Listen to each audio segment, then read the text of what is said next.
할렐루야. 오늘 귀한 예배 함께 하신 여러분 모두를 주의 이름으로 환영합니다.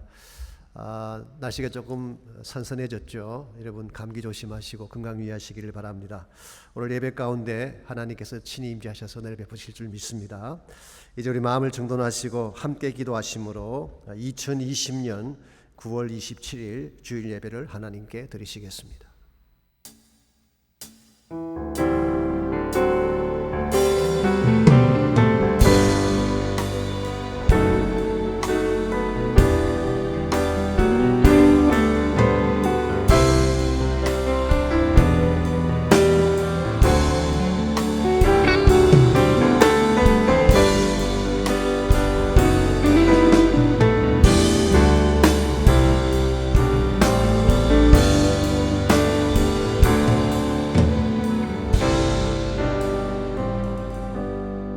전능하시니 여호와 하나님께서 말씀하사 해 돋는 데서부터 지는 데까지 세상을 부르셨도다.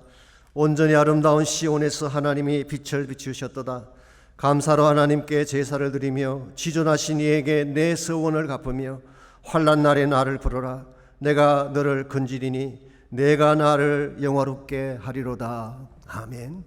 이 시간도 살아계신 하나님을 우리 전심을 다하여 찬양하며 예배드립니다. 온천한 만물을 다스리시며 주권을 가지고 온 세계를 움직이시는 하나님, 우리가 전심을 다해 예배할 때에 하나님께 큰 영광이 되게 하시고 하늘의 신령한 은혜가 넘쳐나는 귀한 아침 되게 하여 주시옵소서. 예수님의 이름으로 기도하옵나이다. 아멘.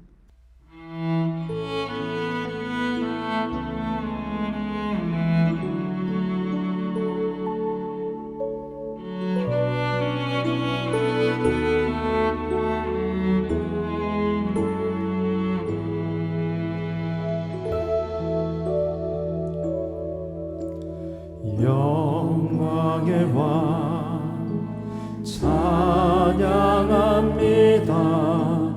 위대하신 주 우리 구원자, 존귀하신 주 경배합니다. 보좌에 계신 어린 양, 영광의 왕 찬양합니다. 위대하신 주 우리 구원자, 존귀하신 주 경배합니다. 보좌에 계신 어린 양, 예수 죽임 당한 어린 양, 예수 모든 이름 위에 뛰어난 이름, 영원히 찬송받기 합당한 영광의 그 이름 예수.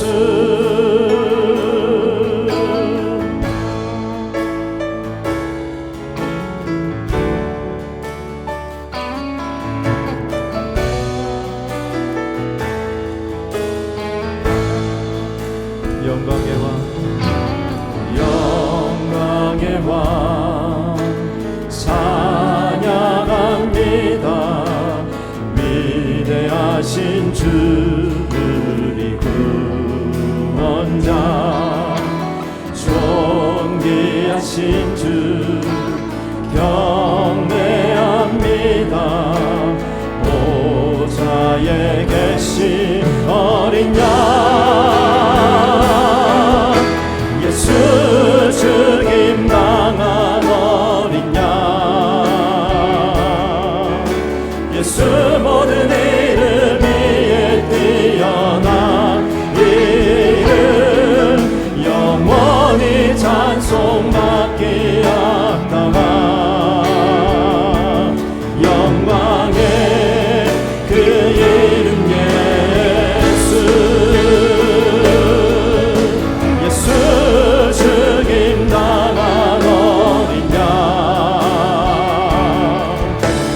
예수 모든 이름 위에 뛰어난 이름 영원히 찬송받기 합당한 영광의 그 이름 예수.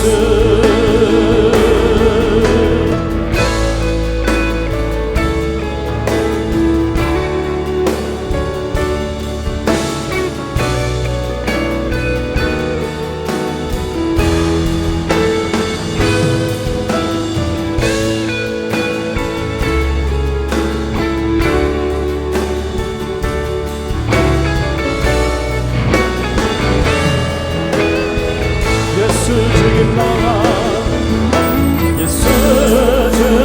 당한 어린 양 예수 모든 이름 위에 뛰어난 이름 영원히 찬송받기 합당한 영광의 그 이름 예수. 예수 죽임 당한 어린 양 예수 모든 이름 위에 뛰어난 이름 영원히 찬송받기 합당한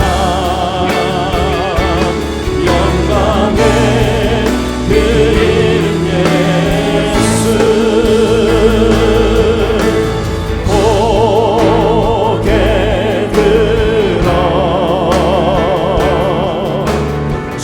주를 맞이해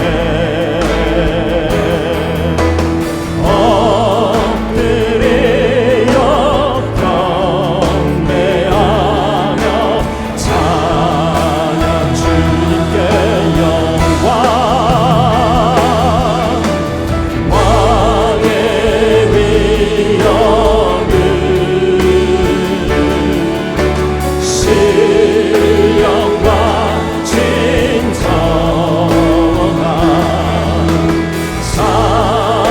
찬양으로 영광 돌려 만왕의 왕께 높은 목소리로 힘을 모아 주를 찬미해 새 노래로 감사하며 찬양 주님께 영광 주의 사랑과 구원의 은혜를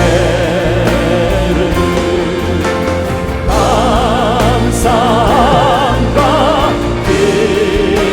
기쁨으로 영광 돌리세 왕의 위엄을 왕의 위엄을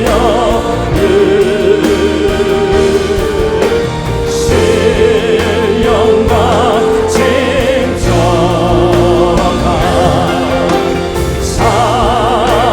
찬양으로 영광 돌려 만왕의 왕께 찬양으로 영광 돌려 만왕의 왕께.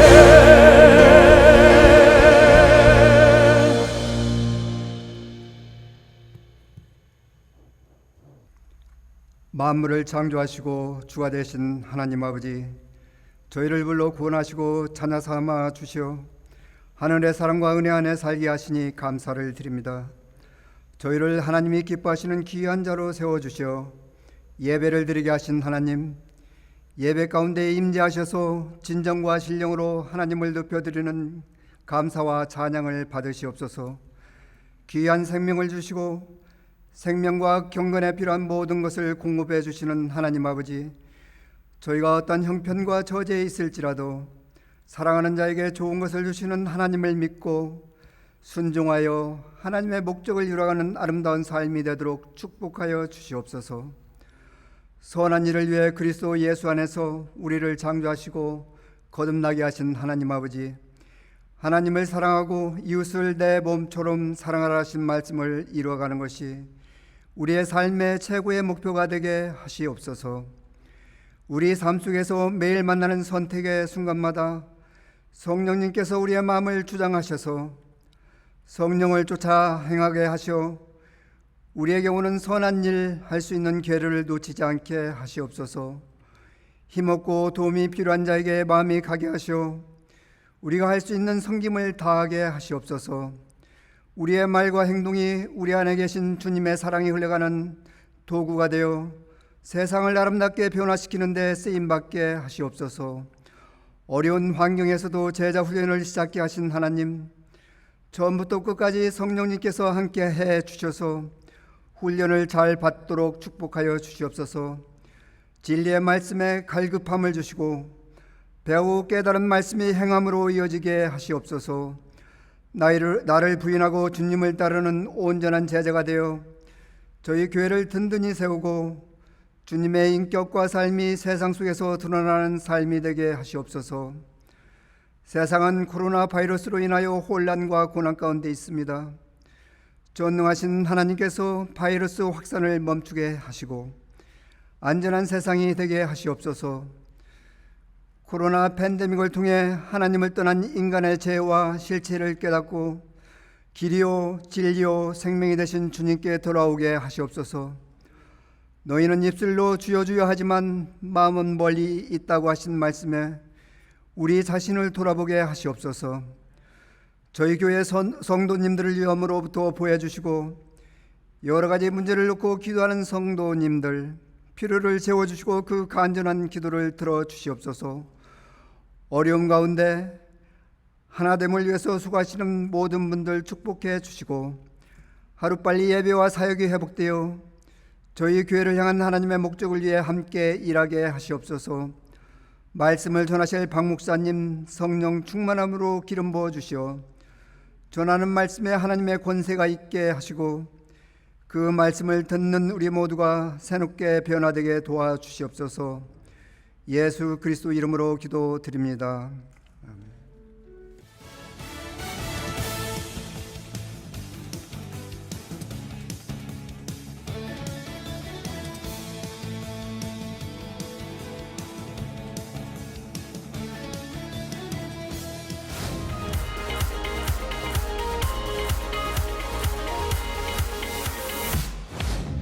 코로나의 장기화로 인하여 본당에서 대면 예배를 드리지 못한 지 오래되었습니다. 온라인 예배를 드리는 많은 성도님들이 대면 예배를 갈망하며 기다리고 있습니다. 조만간에 행정명령이 해제될 것을 기대하며 대면 예배를 위해 준비하며 기도해 주시기 바랍니다. 모든 BSBC 성도님들이 대면 예배에서 함께 만날 것을 소망하며 끝까지 예배로 승리하시기 바랍니다.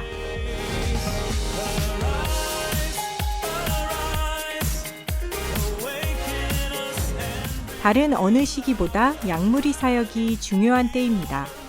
모일 수는 없지만 약물이 사역은 비대면으로 계속되고 있습니다. 한 영혼도 소외되지 않도록 목자를 중심으로 서로 격려하며 섬겨주시기 바랍니다. 계속해서 각 교구 안에서 중보기도 체인을 통해서 기도의 끈을 놓지 말고 기도해 주시기 바랍니다.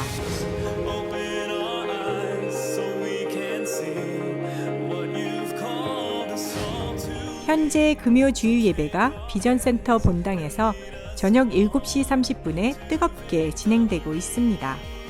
생명의 말씀과 감격의 찬양, 충만한 기도를 마음껏 드릴 수 있습니다. 오직 기도만이 현재의 위기를 넘어 승리의 삶을 보장합니다. 갈급한 심령으로 기도를 사모하는 모든 성도님들을 환영합니다.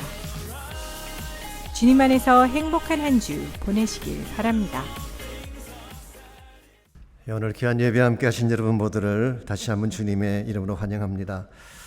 각 처소에서 예배하시는 여러분들, 또 온라인을 통해서 주님 예배하는 많은 분들 계시는데 여러분들도 동일한 마음으로 초청하고 또 좋은 은혜 시간 가지실 수 있기를 바랍니다. 사실 저희들이 대면 예배를 드리고 싶은데 아직은 법령이 그렇게 허락을 안 해서 드리지 못하는 가운데 있습니다. 그러나 지금 감염률이 많이 드랍되고 오렌지 카운티 같은 경우는 이미 2단계로 격상하지 않았습니까? 그래서 LA 카운티도 모자라서 그렇게 되리라고 생각합니다. 그날까지 여러분께서 기도 많이 해주시고 특별히 약물이별로 잘 케어해 주셔서 어려운 때에 한 번도 나고지 않도록 그렇게 도와주시기를 바랍니다. 계속되는 제자훈련 또 오하나 위해 기도해 주시고 또 교회 중요한 사역들을 위한 기도 계속해 주시기를 바랍니다. 이 시간 우리 바칠 헌금을 위해서 함께 기도하겠습니다. 하나님 감사합니다. 참으로 코로나 바이러스로 말미암아 수많은 사람들이 아파하고 계속되는 소요와 어려운 문제들로 말미암아 정말 불확실한 가운데 사는 많은 분들이 있는데 이와 같은 상황에도 불구하고 하나님이 우리 하나님 되셔서 우리 인생길을 인도해 주시고 주의 권세와 능력으로 보호해 주신 것 감사합니다. 이 믿음 견지하고 주님 바라보는 가운데에 모두가 승리하는 귀한 주의 백성들 되게 하여 주옵소서. 이 시간 주의 은혜가 너무 감사해서 소중한 예물을 주께 올립니다. 드리신 예물이 주의 영광에 쓰임받도록 축복하시고 이 땅을 사는 모든 주의 백성들의 가정마다 하나님의 보호하심과 축복이 임하여서 힘들지만 믿음으로 잘 승리하고 이겨나갈 수 있도록 은총을 베풀어 주시옵소서. 감사드리올 때 살아계신 예수님의 이름으로 기도하옵나이다. 아멘.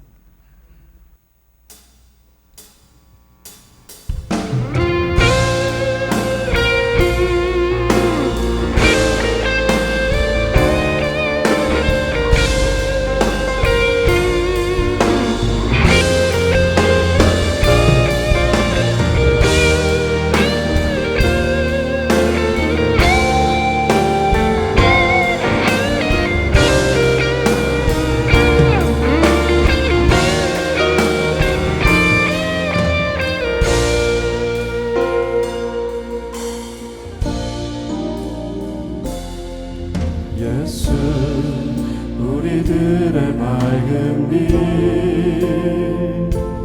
은혜와 긍휼을 베푸시는 주 의의 길을 따라가는 주의 자녀들에게 항상 밝은 빛을 비추시네. 그는 구원의 주 하나님 공의로 세상을 다스리시네.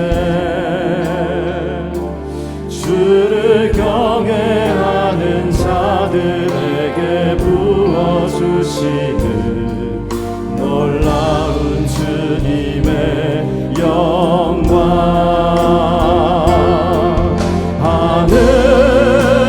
하늘에서 찬란하게 빛나는 주의 영광 이 땅에 오셨네. 어둠을 밝히고 새 생명 주시네. 영원히 빛나는 나의 예수님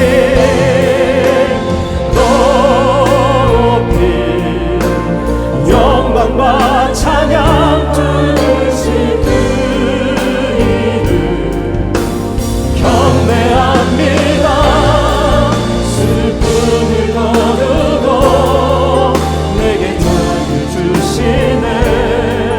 기쁨의 노래를 영원한 나의 민 예수께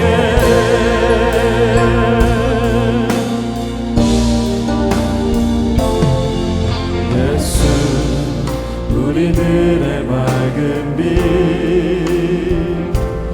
은혜와 긍휼을 베푸시는 주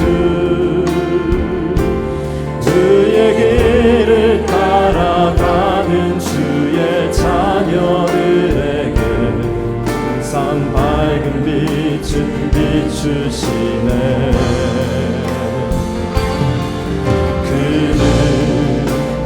구원의 주 하나님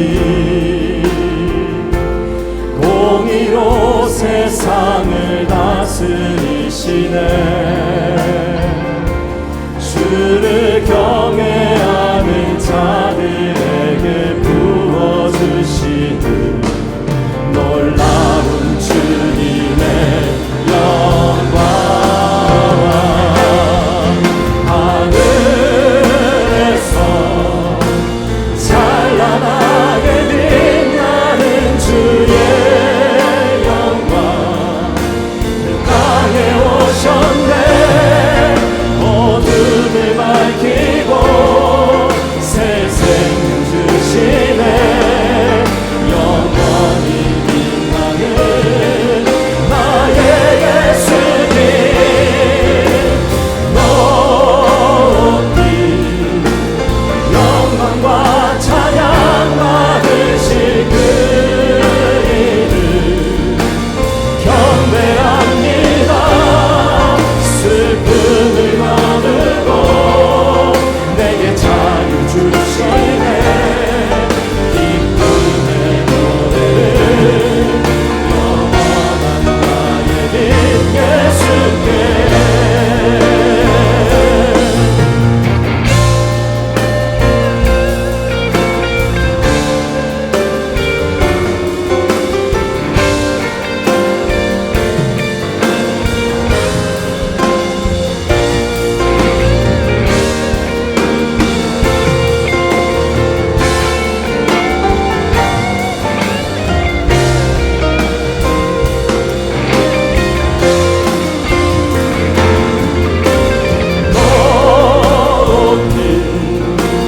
영광과 찬양 받으실 그 이름 경배합니다 슬픔을 거두고 내게 자유 주시네 기쁨의 노래를 영원한 나의 빛 예수께 기쁨의 노래를 영원한 나의 빛 예수께 기쁨의 노래를 영원한 나의 빛 예수께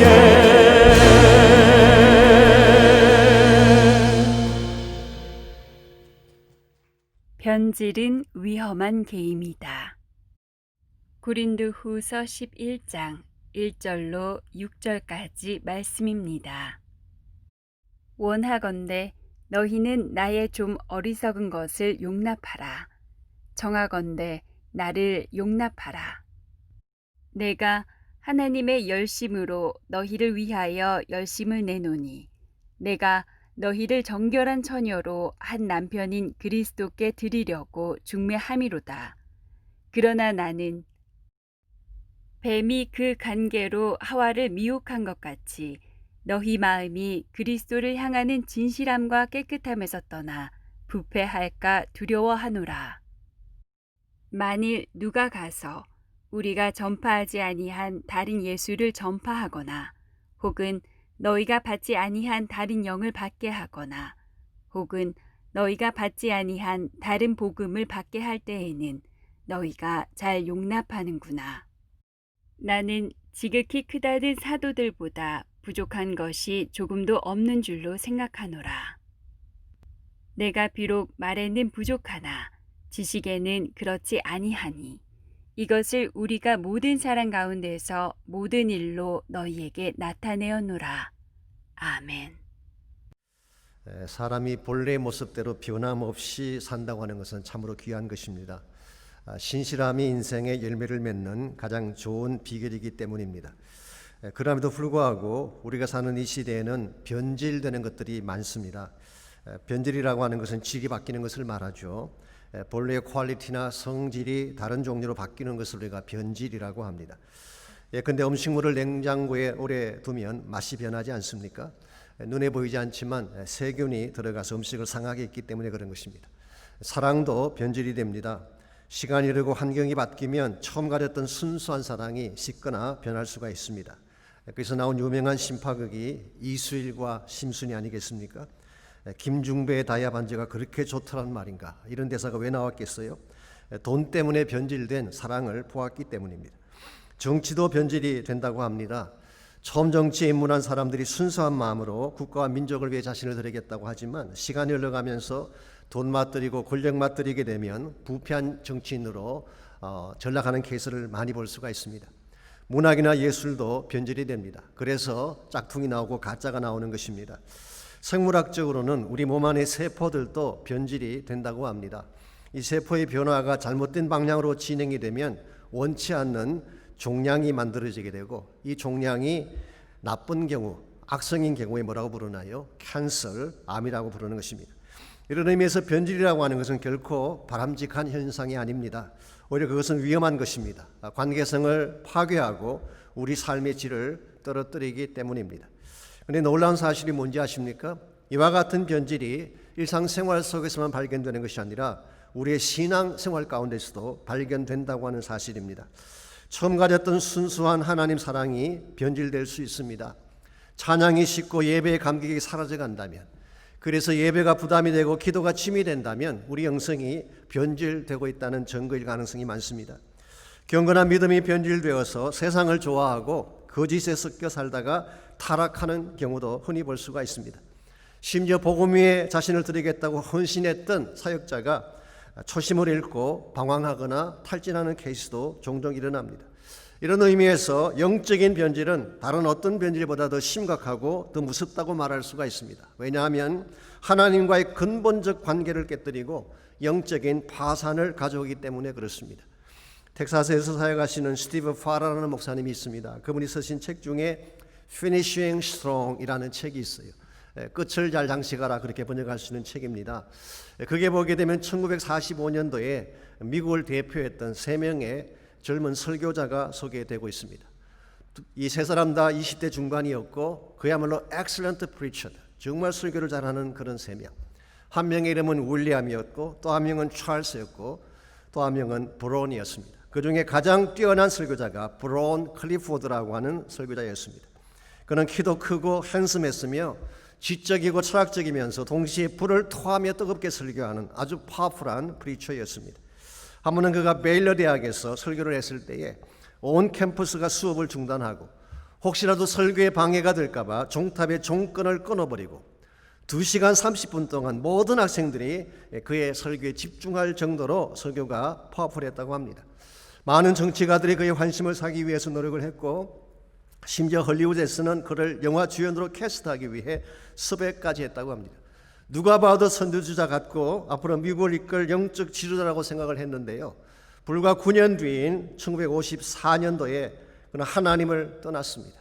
가족을 버리고 나중에 홀로 알코올 중독자로 살아가다가 텍사스에 있는 아말리노라는 지역의 한 흐름한 호텔에서 35살의 젊은 나이로 홀로 쓸쓸하게 세상을 떠나고 말았습니다. 왜 이렇게 되었을까요? 본래 가지고 있던 순수한 영성이 변질되었기 때문에 그렇게 된 것입니다. 아마도 그의 명성이 그의 신앙을 변질시켰을 가능성이 있죠. 혹은 세상적인 영광이나 스스로 높아진 교만한 마음이 하나님을 떠나게 했을 수도 있습니다. 혹은 사악한 영의 미혹이 그의 영혼을 파멸로 이끌었을 가능성도 있습니다. 어느 케이스건 변질은 위험한 게임입니다. 하나님과의 관계성을 깨뜨리고 우리가 그리스도 안에서 누려야 될 모든 축복과 아름다운 삶을 빼앗아가기 때문에 그렇습니다. 아까 제가 3명의 유명한 청년을 언급했는데요. 나머지 2명은 누구일까요? 찰스라고 하는 이름의 사람은 척 템플턴이라고 해서 이분도 유명한 설교자였습니다마는 나중에 라디오 프로그램에 등장을 하고 연예계에 등장하다가 이분도 하나님을 떠났어요. 마지막 남은 한 사람 윌리엄. 이 사람의 풀네임이 윌리엄 프랭클린 그레함. 우리가 흔히 빌리 그레함이라고 부르는 사람이에요. 똑같이 출발을 했는데 왜 한 사람은 미국과 세계를 움직이는 위대한 부흥사가 되고 나머지 둘은 탈락하고 말았을까요? 대답은 아주 심플합니다. 변질되었기 때문입니다.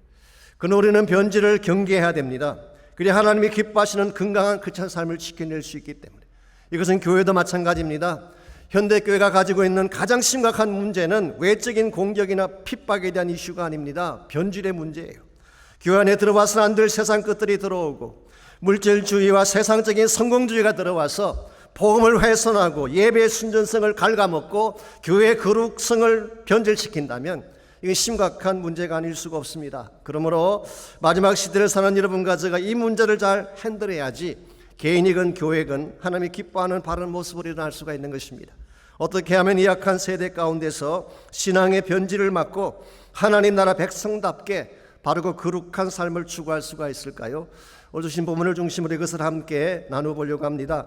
오늘 같이 읽은 본문에 보시면 고린도 교회의 변질을 우려하는 사도 바울의 메시지가 기록되어 있습니다. 먼저 1절을 보시면 바울이 조금은 어색하게 느껴지는 양해를 구하며 말씀을 시작하고 있죠. 1절 말씀, 원하건대 너희는 나의 좀 어리석은 것을 용납하라. 청하건대 나를 용납하라. 자신의 어리석음을 용납해달라고 요청하고 있습니다. 왜 이런 요청을 하는 것일까요?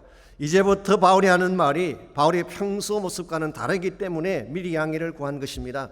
계속 읽어보시면 아시겠지만 바울이 조금은 교만한 듯한 말씀을 전하고 있어요.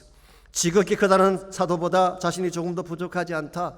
자신도 자랑스러운 히브리인이다. 심지어 자신은 삼청천까지 다녀온 사람이다. 이와 같은 자랑을 늘어놓습니다. 사실 이것은 사도 바울의 본성과 맞지가 않죠. 자신을 내세우고 다른 사람과 비교하는 것은 바울의 네이처가 아닙니다. 윌리엄 바클레의 말을 빌리자면 distasteful to him, 그의 식성에 전혀 맞지 않는 그런 거예요. 그럼에도 불구하고 바울이 왜 이와 같이 자신을 드러내는 이야기를 하고 있을까요? 그것은 자신을 디펜드하기 위한 것이 아니라 본인이 전한 복음의 credentials, 복음의 진정성을 디펜드하기 위해 그렇게 한 것입니다. 내가 전한 복음은 허투루 전한 복음이 아니야.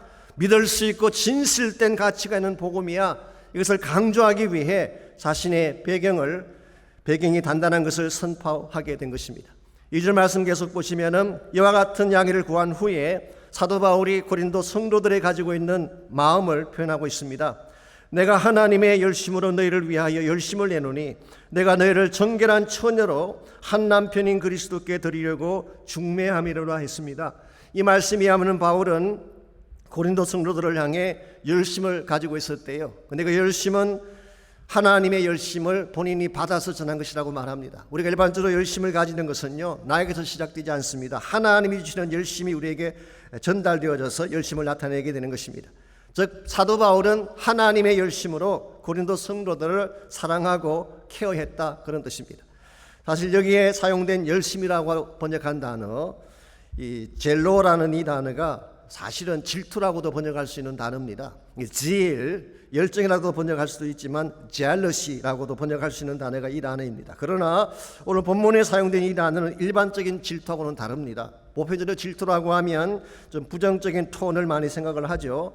그러나 여기에 사용된 이 질투, 오늘 하나님은 질투하신 하나님이라 그랬는데 그때 사용된 질투는 긍정적인 의미를 포함하고 있습니다. 즉 이것은 사랑하기 때문에 느끼는 아픔, 사랑하기 때문에 갖게 되는 애착을 의미하는 것입니다.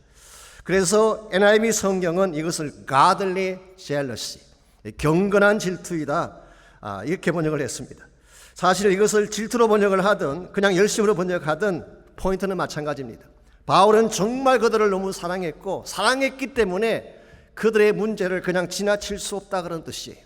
사랑하는 자가 잘못되는 것 그냥 지나갈 수 없잖아요. 애착을 가지고 어떻게든 그것을 바꿔주려고 하는 마음을 갖게 되죠. 바울의 심정이 그랬던 것입니다. 자, 바울이 정말 컨선했던 것이 뭘까요? 3절에 보게 되면 사도 바울이 두려워하고 염려했던 내용이 기록되어 있습니다. 뱀이 그 관계로 하와를 미혹한 것 같이 너희 마음이 그리스도를 향하는 진실함과 깨끗함에서 떠나 부패할까 두려워하노라 그랬어요. 뱀이 누구인가요? 사탄을 말하죠. 뱀이 하와를 유혹할 때 어떻게 했나요? 오늘 본문에 의하면 관계로 미혹을 했다. 이 말은 교묘하게 속였다, 그런 뜻이에요. Deceived by cunning, 아주 교묘하게 그럴듯하게 속여서 하와를 넘어지게 한 것입니다. 실제로 창세기 3장을 보십시오. 직접 들이대지 않았어요. 하나님이 진짜 먹지 말라고 하시더냐 슬쩍 떠보았습니다. 그리고 나서 실물을 보여주죠. 탐스럽고 먹음직스럽고 맛있게 생긴 선악과를 보여주는 것입니다. 쉽게 말하면 쇼 윈도우에 약한 여자분들의 허영심을 노린 것입니다. 그러고 나서 결정타를 날립니다. 눈이 밝아져서 하나님같이 되는 거야. 당신 이제 행복해지는 거야. 이 한마디 말을 듣고 덥석 선악과를 따먹은 것이 타락의 기원이 된 것입니다. 사실 오늘날도 이와 같은 허영심을 이용해서 여자들의 마음을 움직이려고 하는 시도들이 없는 것은 아닙니다. 그냥 남자가 중년 부인에게 다가가서 나이를 물었습니다. 그런 신뢰가 어디 있겠어요? 당연히 화를 내며 노라고 하겠죠. 그때 남자가 한마디 던집니다. 아니, 저는 부인께서 워낙 미모가 뛰어나고 우아하셔서 도대체 저런 우아함을 소유하려면 나이가 얼마나 돼야 할까 궁금해서 물어본 것뿐이라고. 그럼 그 말을 듣는 부인이 저는 이제 34살이라고 혹은 44살이라고 대답을 하는 것입니다. 이게 사탄의 수법이에요. 우리의 허영심을 이용하는 것입니다. 우리의 허영심을 자극해서 거짓 진리를 심어주고 가짜 소망과 가짜 행복을 심어줌으로써 그리스도를 떠나가게 만드는 것. 이거를 본문에서 사도 바울이 염려한 것입니다. 너희들의 마음이 그리스도를 향하는 진실함과 깨끗함에서 떠나 부패할까 두렵다고 했어요. 여기에 부패한다는 이 단어가 사실은 포테이로라는 단어인데요, 문자적인 의미가 무엇인지 아십니까? 높은 질에서 낮은 질로 바꾼다 그런 뜻이에요. Moving down from higher quality to the lower form. 더 높은 차원의 질을 낮은 질로 바꾸는 것. 저는 이 본문에서, 이 말씀에서 사실 변질이라고 하는 단어를 끄집어낸 것입니다. 오늘 본문의 주제가 되기도 했습니다. 이것이 바로 변질이에요. Becoming worse. 점점 나쁘게 변해가는 것이 변질이에요. 이런 측면에서 변질과 변화는 다른 것입니다.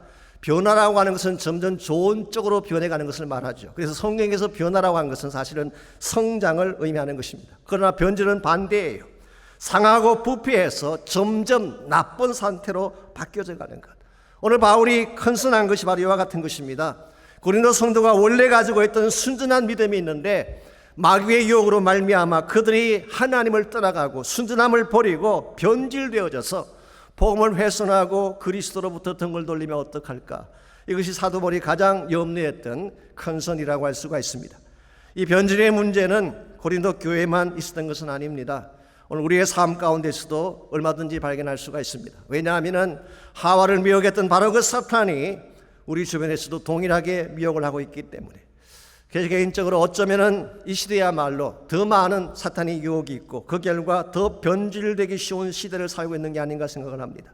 이와 같이 사악한 시대, 마귀 사탄은 자기 시대가 마지막이 가까운 줄 알고 어떻게 하든지 우리를 미혹해서 넘어뜨리려고 하는 이 마지막 시대에 어떻게 하면 우리가 영적으로 변질되지 않고 바른 믿음과 영성을 지켜나갈 수 있을지, 오늘 본문을 보시게 되면 이 변질을 막는 데 꼭 필요한 세 가지 비결이 오늘 본문에 소개가 되어 있습니다.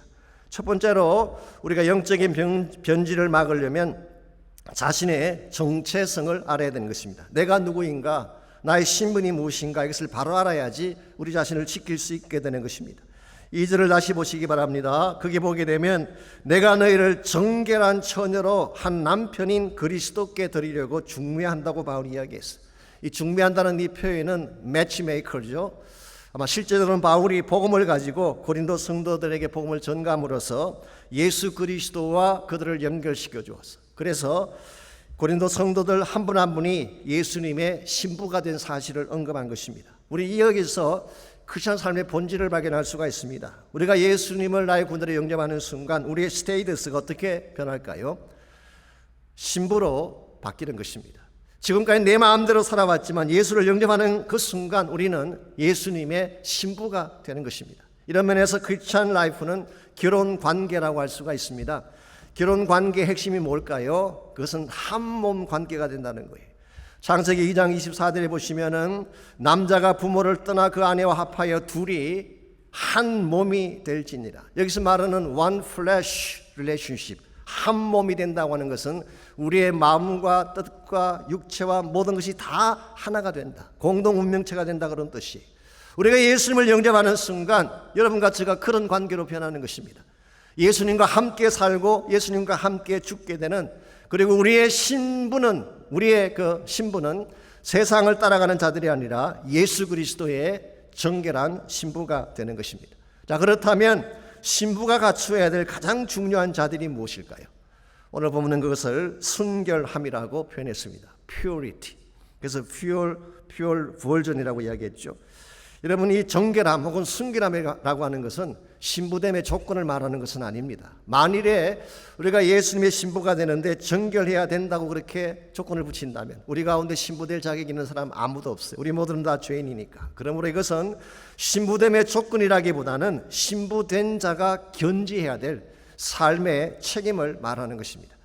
과거에 예수님 만나기 전까지는 아무렇게나 살아도 괜찮아요. 주님과 관계가 없으니까 그렇습니다. 그러나 예수님 만난 이후에는 신부가 되었기 때문에 함부로 살면 안 되는 뜻이에요. 신부답게 살아야 되고 우리가 예수님의 사랑을 입었기 때문에 또 우리도 그분을 사랑하기 때문에 사랑하는 자를 위한 바른 삶의 내용이 필요하다 그런 뜻이에요.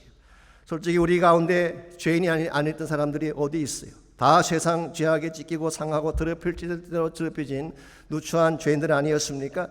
마치 구약 성경 호세아서에 나오는 고멜과 같이 버림받아야 마땅한 엄녀들이었습니다. 그런데 예수님께서 자기의 보혈 우리를 깨끗하게 씻으시고 백옥같이 흰 세마포를 입히셔서 신부가 되게 하신 것입니다. 이게 하나님의 은혜죠. 우리가 은혜로 예수의 신부가 됐다면 이제 어떻게 사는 것이 마땅할까요? 이제는 신부답게 사는 것이 마땅한 것입니다. 옛날처럼 이거리 저거리 마음대로 다니면서 살면 안 된다는 뜻이에요. 정말 하나님의 은혜를 입은 자답게 예수님의 정결한 신부가 된 사람답게 나의 삶을 바르게 해야 된다. 여러분과 제가 이 정체성이 분명해야지, 나는 예수의 신부라고 하는 정체성이 분명해야지 세상 묘기에 끌려가지 않고 바르게 살 수가 있는 것입니다. 그럼에도 불구하고 사실은 우리가 신부답게 살지 못할 때가 있죠. 죄를 지을 때가 있습니다. 그때는 어떻게 해야 될까요? 제가 프랙티컬한 제안 2가지만 해드리겠습니다. 첫째는 염치는 없지만 다시 십자가 앞에 나가서 보혈로 씻음받아야 돼요. 그럼 요한일서 1장 9절에 있는 말씀처럼 우리가 우리 죄를 자백하면 주님은 미쁘시고 이루오셔서 우리 죄를 사하시고 우리를 모든 불의 가운데서 깨끗게 하실 것이라 하셨어요. 그러므로 우리가 혹시 몸을 더럽히거나 마음을 더럽혔다면 주님께 나가서 자복하면 되는 것입니다. 두 번째는 주님의 사랑을 기억하고 다시는 그 죄를 반복하지 않아야 됩니다. 흔히 그렇게 생각하죠. 용서해 줄 거니까 또 짓자. 이건 참 잘못된 자세입니다. 이것은 예수님과 우리 관계의 본성을 몰라서 그런 것입니다. 사랑의 관계라고 하는 것은요, 상대가 잘못하면 내가 아파지는 것입니다. 이게 사랑의 관계예요. 법적인 관계는 그런 거 없어요. 상대가 어떻게 되든 상관도 없고 내가 어떻게 살아도 상관없습니다. 법만 어기지 않으면 되는 것입니다. 그러나 사랑의 관계는 내가 잘못한 한 가지가 상대에게 아픔을 주고 고통을 안겨준다는 사실. 예수님과 우리 관계도 마찬가지입니다. 하나님은 물론 우리를 용서하시죠. 집 나간 고멜까지도 다시 데려오게 하고 용서하신 가 하나님이 우리의 죄를 용서하지 않겠습니까? 그 한 가지 우리가 기억해야 될 사실이 뭐냐? 내가 짓는 죄가 주님을 아프게 한다는 사실을 기억해야 돼요. 이 사실을 알아야지 우리가 죄를 멈추게 되는 것입니다. 언젠가 제가 스티브 더닝이라는 목사님의 설교를 듣는 중에 이런 스토리를 듣게 됐습니다. 미국의 어떤 가정에서 부모 속을 썩이는 아들이 있었어요. 특히 엄마의 마음을 그렇게 아프게 할 수가 없었습니다. 이것을 보다 못한 아빠가 아들의 행동을 고쳐주기 위해서 다음과 같은 제안을 했습니다. 앞으로 엄마의 속을 썩일 때마다 창고 문짝에다가 대못, 이 스파이크라고 하는 큰 대못을 받기로 했어요. 그렇게 했더니 얼마 지나지 않아서 그 문짝이 대못으로 가득 차게 됐습니다. 그가 얼마나 엄마의 가슴에 대못을 많이 박았는지를 비주얼하게 보여준 것이죠. 이것을 본 아들의 마음이 굉장히 아팠어요. 그때 아빠가 이렇게 말을 합니다. 앞으로 너가 착한 일을 하면 그때마다 못을 한 개씩 뽑아주마 그랬어요. 이 말에 감동을 받은 아들이 그때부터 변화가 일어나기 시작을 했고 착한 일을 하나씩 행하기 시작합니다. 그때마다 문짝에 박힌 못이 뽑혀나가기 시작을 했죠. 드디어 마지막 못을 뽑는 날 아빠가 아들을 불러서 축하를 했습니다. 그랬더니 기뻐할 줄 알았던 그 아들이 훌쩍이면서 우는 것입니다.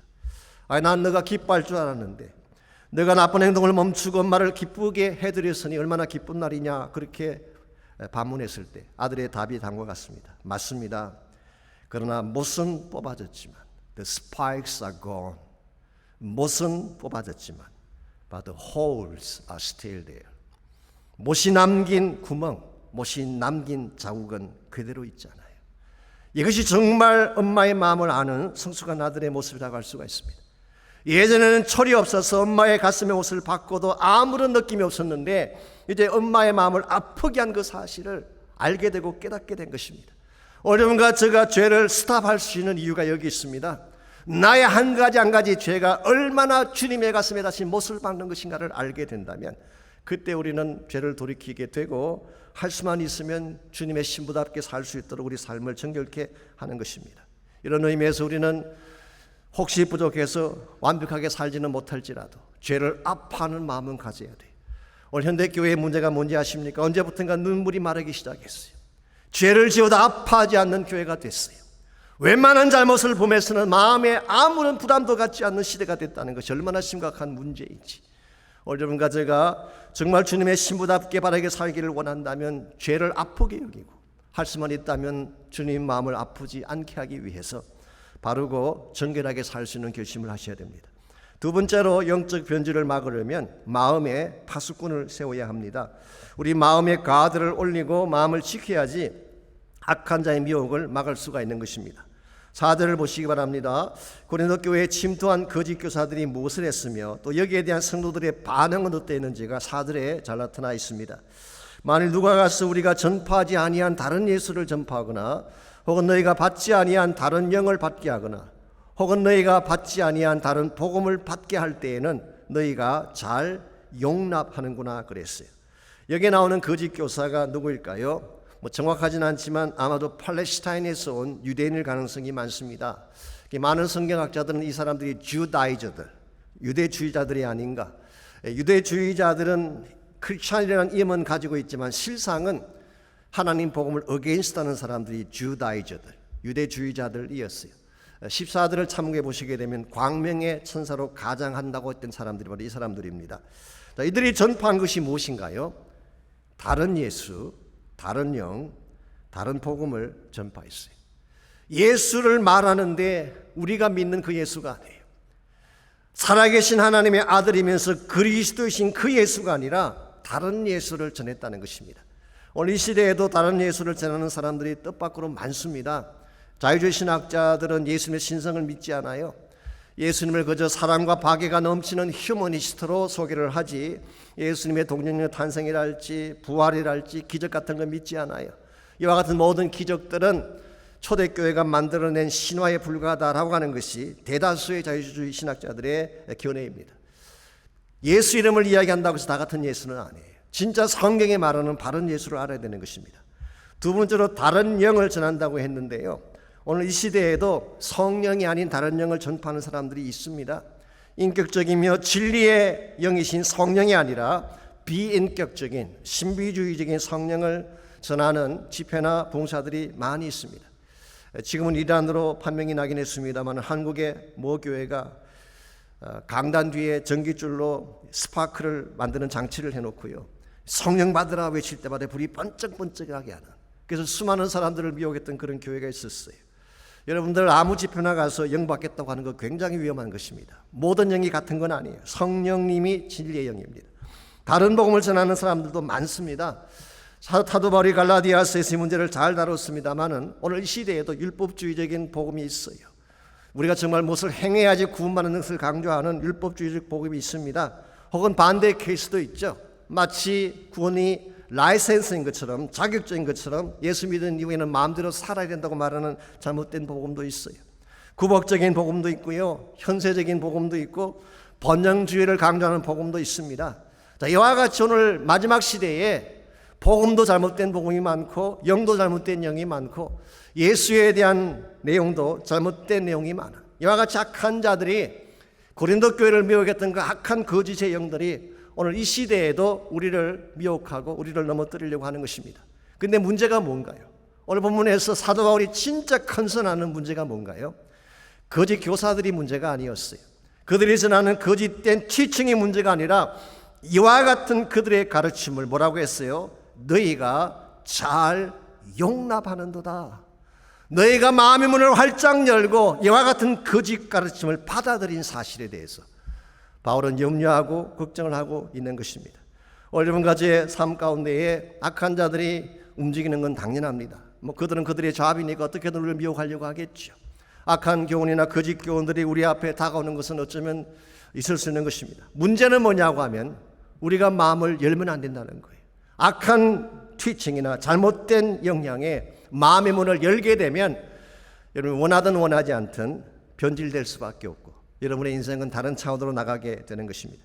마스터 라이프를 하신 분들은 잘 아시겠지만 그 제자의 인격을 나눌 때에 그 육신적 그리스도인이 나오잖아요. 육신적 그리스도인의 특징이 뭔가요? 육신적 그리스도인, 카날 크리스찬의 특징이 뭐냐고 하면요, 하나님을 향한 문이 열려 있어요. 우리가 예수를 영접하는 순간 하나님과의 관계가 회복이 되고 하나님과 교제할 수 있는, 이걸 구원이라 그러죠.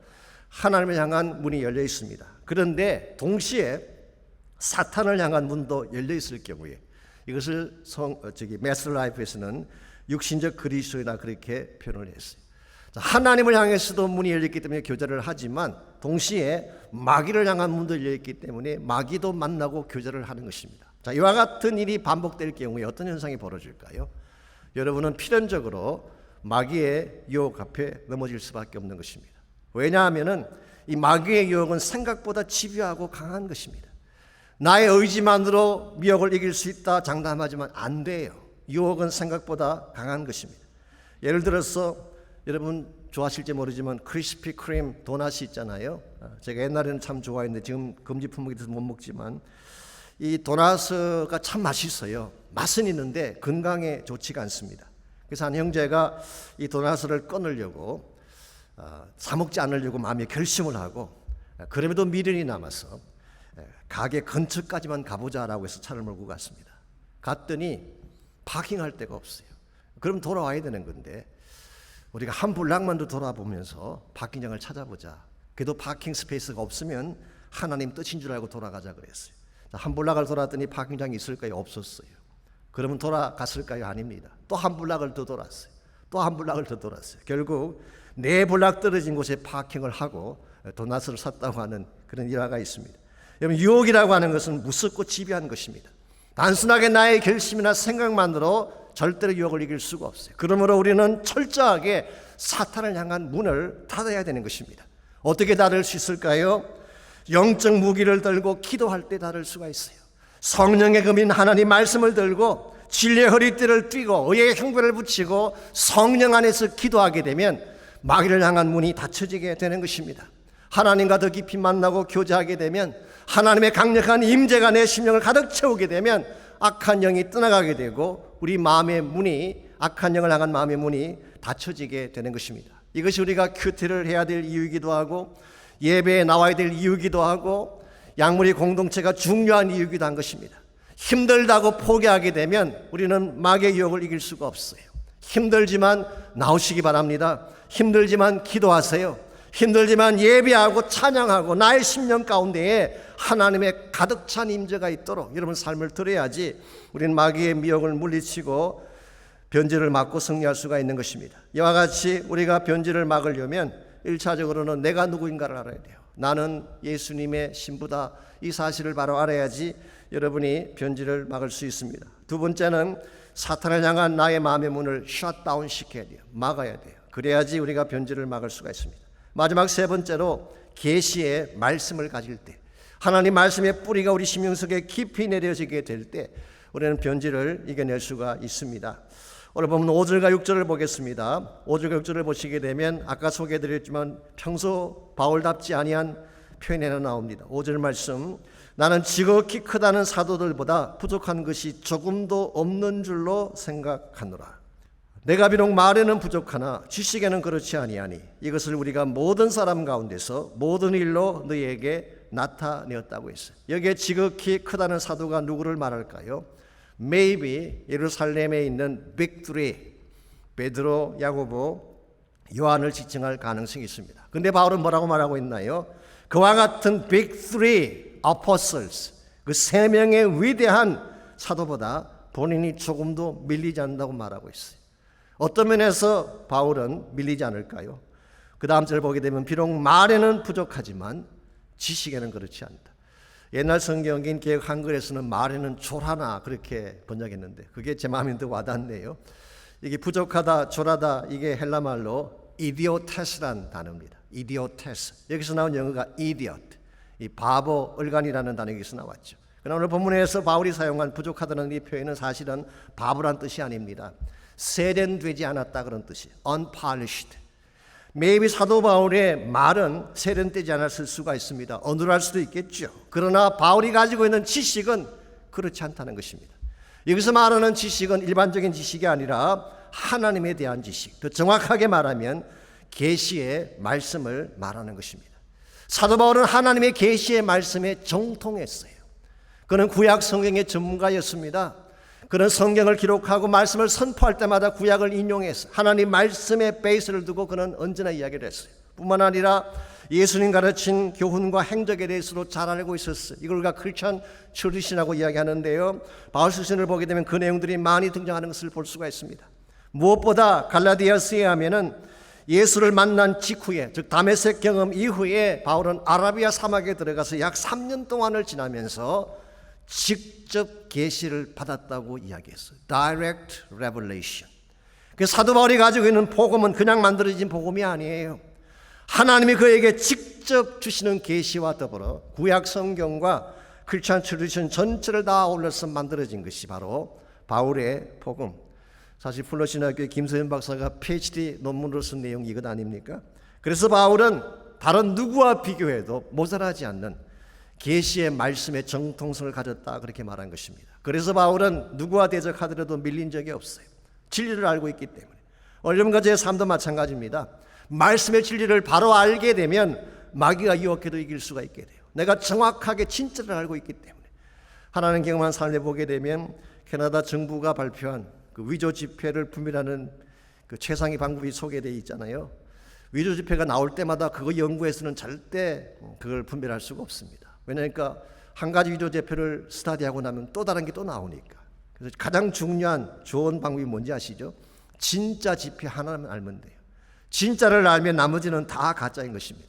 여러분과 세상 가운데 살아가면서 수많은 거짓 교훈들이 있고 잘못된 풍조들이 많이 있는데 이것을 정확하게 분별하고 바르게 쓰려면 진짜 말씀을 아는 것입니다. 하나님의 말씀의 진리 가운데 바로 서서 말씀을 여러분의 심령 가운데 심게 되면 여러분은 악한 자의 유혹도 이길 수가 있게 되고 잘못된 풍조도 넘어설 수가 있게 되는 것입니다. 여러분 삶의 뿌리는 어디에 그 근거를 내리고 있나요? 혹시 세상적인 가치관이나 세상적인 지성의 뿌리를 내리고 있다면 이건 대단히 위험한 것입니다. 왜냐하면 그 모든 것은 다 가변적인 것이고 불완전한 것이기 때문에 오늘 여러분과 제가 세상이 아닌 하나님 말씀의 뿌리를 내릴 때, 더 정확하게 말하면 온 천지가 요동해도 변하지 않는 하나님 자체의 우리 믿음의 뿌리를 깊게 내릴 때 우리는 상황이 변하고 아무리 환경이 악하게 변질되어져도 우리의 심령은 변하지 않게 되는 것입니다. 여러분이 잘 아시는 나치 캠프에서 살아나오셨던 유명한 유대인 중에 그 빅터 프랭클이라는 분이 계시죠. 이분은 정신과의사이기도 하고 저술가이기도 합니다.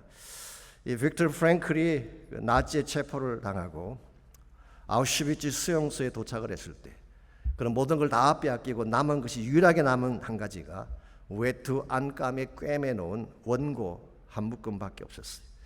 이 원고는 그가 수년 동안 정말 심혈을 기울여 집필해온 그런 원고, 생명같이 여기는 원고였는데요.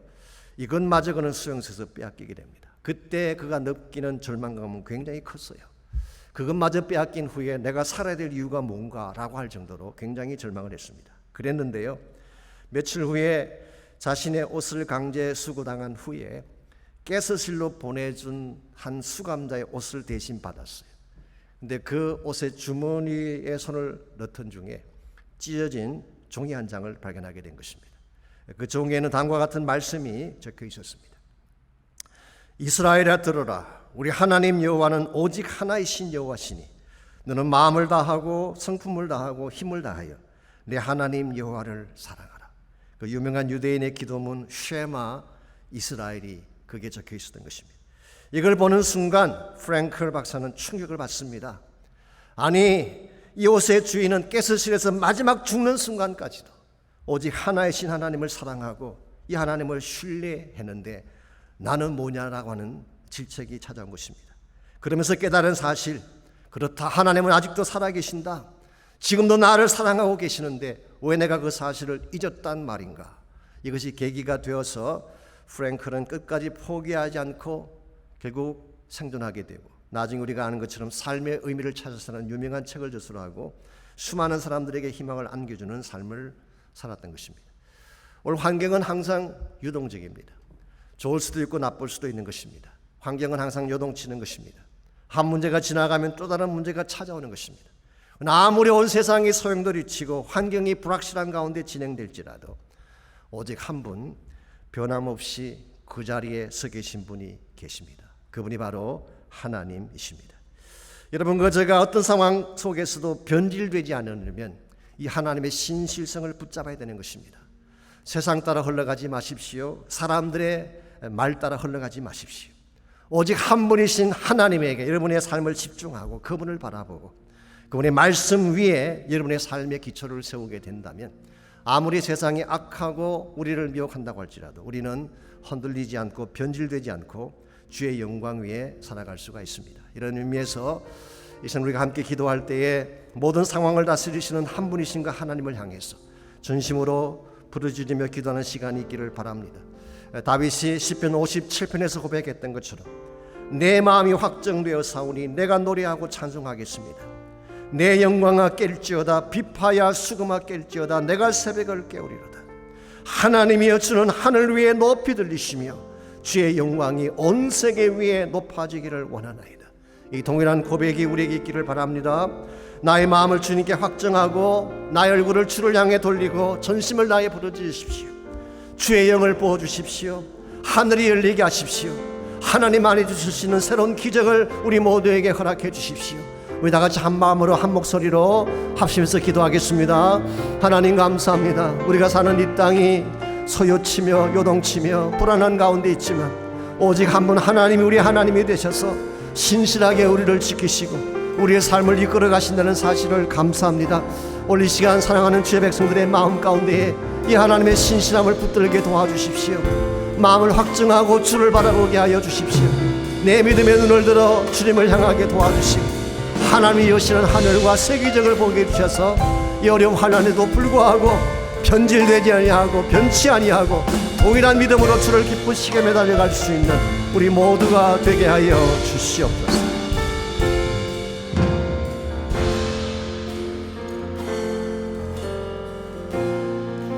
모든 상황 속에서 주를 찬양할지라.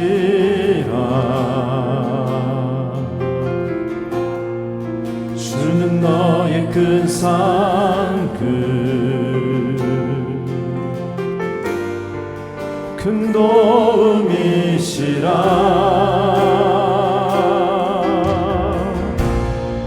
주의 얼굴 구할 때 주의 영을 부사 크신 사랑 안에서 주를 보게 하소서.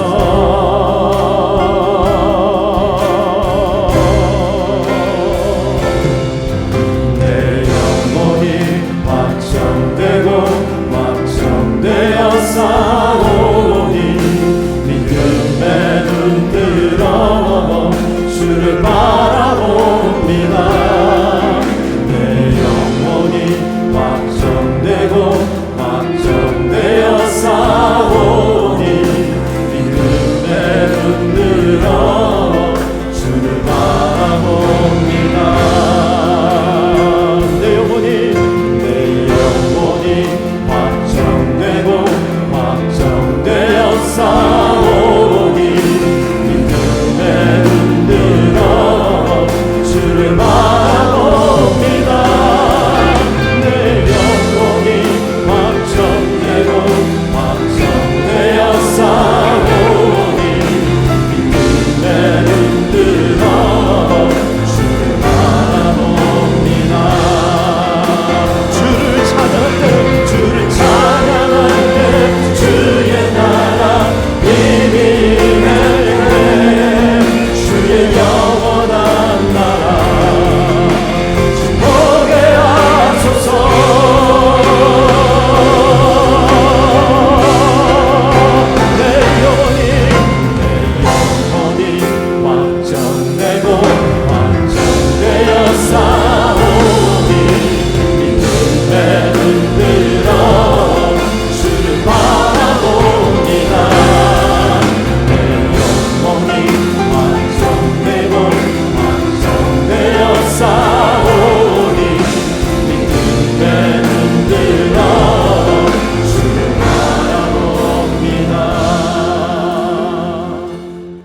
감사합니다. 신실하신 하나님이 우리 아버지가 되시고 우리를 지키시고 보호하시는 보호자가 되신 사실을 감사합니다.